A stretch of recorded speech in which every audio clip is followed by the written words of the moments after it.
Yeah, I always started, pretty small with incremental goals. Like I didn't have, this big world view of, becoming the best in the world at something. I wanted to be, the best in my town at something or the best in my grade.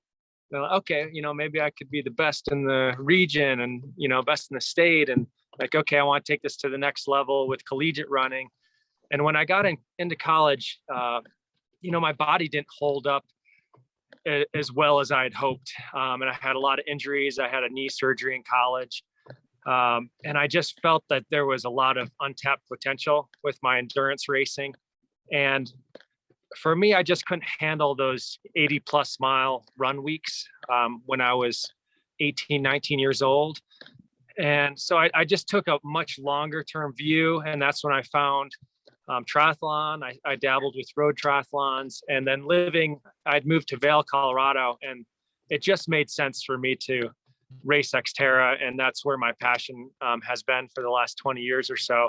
So it was just, one step at a time. I thought, my first race was a complete disaster. My second improved by about 45 minutes. And then the wheels started turning like, what could I race at the elite level? Could I make a podium? And then it was like, okay, could I make a podium at a world championship? And then it's like, oh, wait, maybe I could win this race one day. And then I don't know if I would have kept going if I would have known it was going to take me 15 more years to become world champion. But it's been really incremental and just, I kind of joke or not joke, but it's the boring approach is that it's, the incremental achievement of short-term goals. That's what the ultimate, ultimately that's what it takes in endurance sports to reach those big goals. Yeah, I think that it's important to have a variety of goals. So the shiny goals are those outcome goals. Like I want to win, X, or I want to get on the podium in this. And those are outcome goals that depend on the performance of other people. And so I think, those can be fun to set and those can be really motivating. But it's really important to have performance goals and process goals. And that's what I tell people. And some people initially you might not know, like, well, what does that mean? And it could be as simple as I'm going to wake up and exercise before work, 3 days a week this week. That would be a process goal.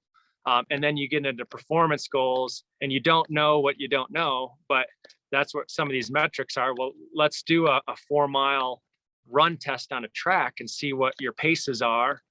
And let's have a goal of improving that, by a certain amount, 8 to 10 weeks from now. And so some of those are, more those performance related goals. And now with power meters on the bike, it could be, I want to increase my functional threshold power by, 5% or 10% in a certain amount of time. And so those are a little bit more anchored.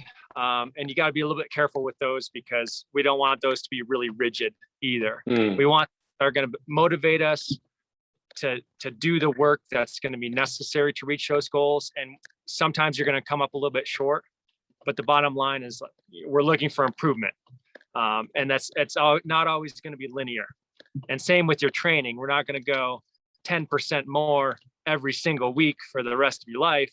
We're going to undulate that. We're going to put in these blocks of training. We're going to have a little bit of recovery, blocks of training, recovery. And we're just trying to get enough stimulus to just keep yourself improving, not fatigue your whole system, but just be better than you were yesterday. Yeah, well, I think there's a couple layers there. I do think that we don't all have the same durability, and a lot of that is, our mechanics, are not always going to be 100% efficient. And something like myself, I can't handle huge volumes running, or even huge volumes in general. I mean, it's all relative. But I know, I have a lot of life stress with family, with work. And so my training is going to look a lot different than, an athlete that has, 30 hours available to train. And then, you take somebody who has, 40 plus hour work week, family life, and, maybe they're maximizing, 7 to 10 hours a week of training. And how do you do that? And Yeah, I mean, I think talent is part of it. Trainability is part of it, but we can all get better. We can all improve. And I don't think you can put limits on, like, okay, can I get 10% better? Or, I mean, you look at some of these studies, there's no reason, you can't get 50% better, so I think we shouldn't put limits on it. But then we keep goals realistic, kind of try to stay grounded in reality.